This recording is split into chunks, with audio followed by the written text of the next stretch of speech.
Hello student, मैं प्रेम sir आपको बहुत बहुत वेलकम करता हूं हमारे यूट्यूब चैनल कॉमर्स एकेडमी में।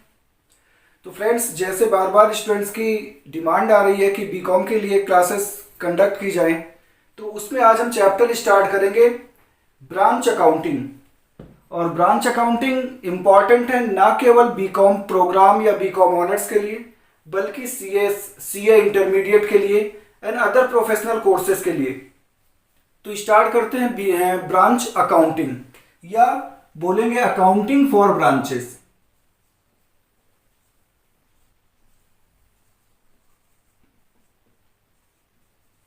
Accounting for branches.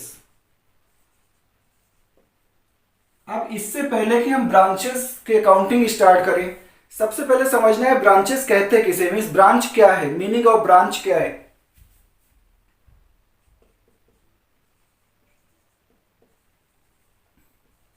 Meaning of branch,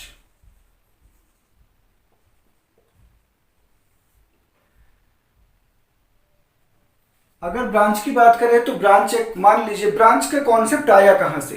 अब कोई बिजनेस है, जो बिजनेस आपने स्टार्ट किया और बिजनेस धीरे धीरे करके ग्रो करने लगा।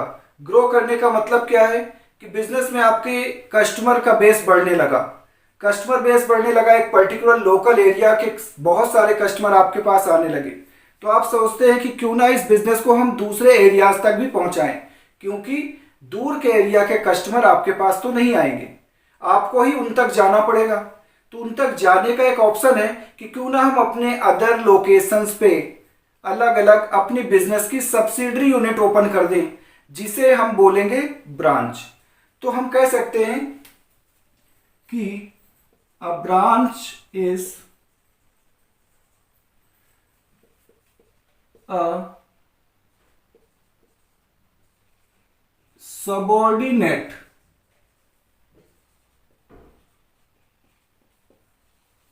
Division of an office.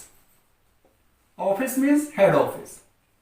कि जो ब्रांच है, वो ब्रांच हमारे हेड ऑफिस का एक सबऑर्डिनेट डिवीजन है। इसे डिफाइन भी किया गया है सेक्शन 29 ऑफ कंपनीज एक्ट 1956 में, जिसमें बोला गया है कि an establishment as per section 29 of companies act 1956, an establishment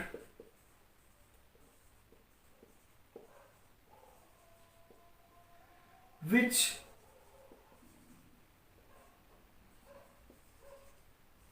conduct the same or substantially same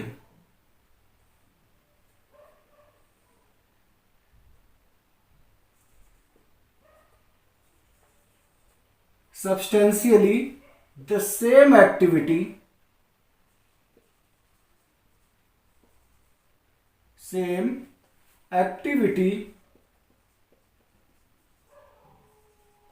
as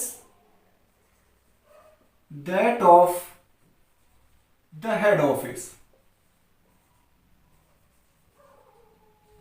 means एक ऐसा इस्टेब्लिशमेंट जो या तो बिल्कुल सेम या सब्सटेंशियली सेम एक्टिविटी करता है जैसा कि हेड ऑफिस करता है। इसे कंपनीज एक्ट 1956 के सेक्शन 29 में डिफाइन किया गया है। अब अगर हम बात करें क्लासिफिकेशन ऑफ ब्रांचेस की, कि ब्रांचेस को हम कितने पार्ट में क्लासिफाई कर सकते हैं, तो क्लासिफिकेशन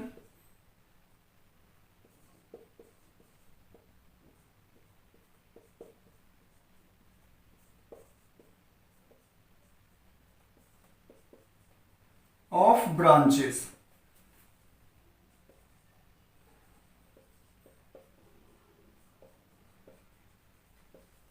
ब्रांचेस का क्लासिफिकेशन, तो हम इसे दो कैटेगरी में डिवाइड करते हैं बेसिकली।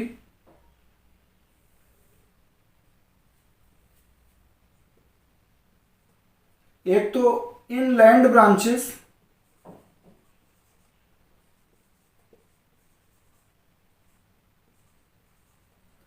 इनलैंड ब्रांचेस का मतलब अपने ही कंट्री में अदर स्टेट और सिटीज में ब्रांचेस ओपन करना, उसे कहते हैं इनलैंड ब्रांचेस। दूसरा फॉरेन ब्रांचेस,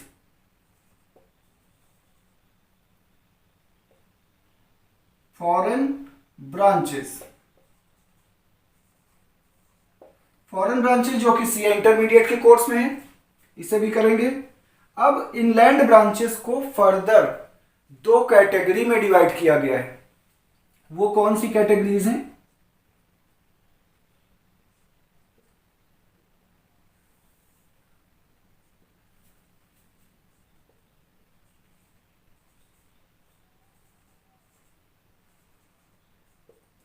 डिपेंडेंट ब्रांचेस और इंडिपेंडेंट ब्रांचेस।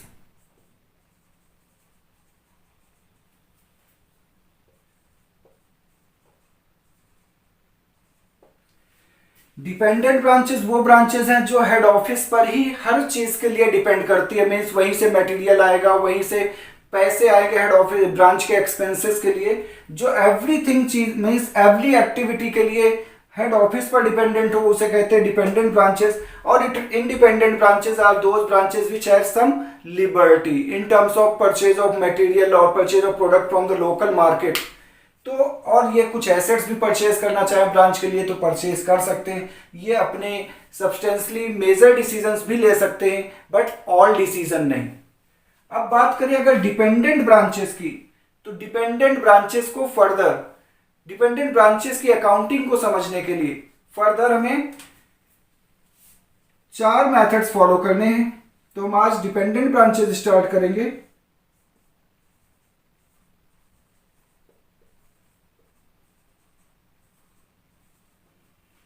जिसमें 4 मेथड्स हैं अकाउंटिंग के।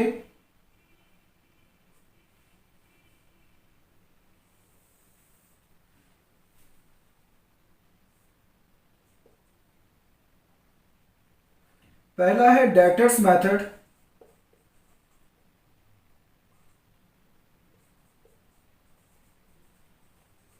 जिसे डेटर सिस्टम भी कहते हैं। दूसरा है stock and debtor system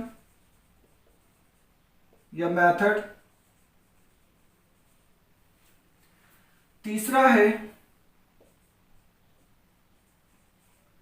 final accounts method.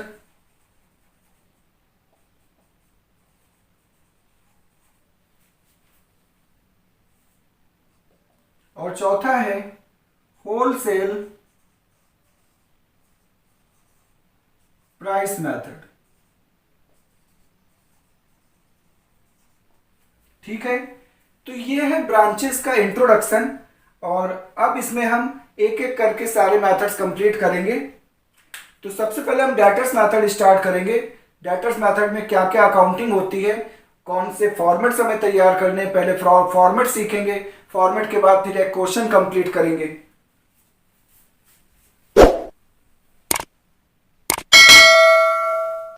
और अभी तक आपने अगर हमारे चैनल को सब्सक्राइब नहीं किया तो चैनल सब्सक्राइब कर लें, साथ ही बेल आइकन प्रेस कर दें ताकि हमारी आज सारी वीडियोस आप तक पहुंच सकें। और डेटर सिस्टम हम इसके फर्स्ट पार्ट में लेकर आते हैं, सेकंड पार्ट में stock and debtor system, third part में फाइनल अकाउंट मेथड। और इस तरीके से कंटिन्यूसली आपको सारी अपडेशन मिलती रहे।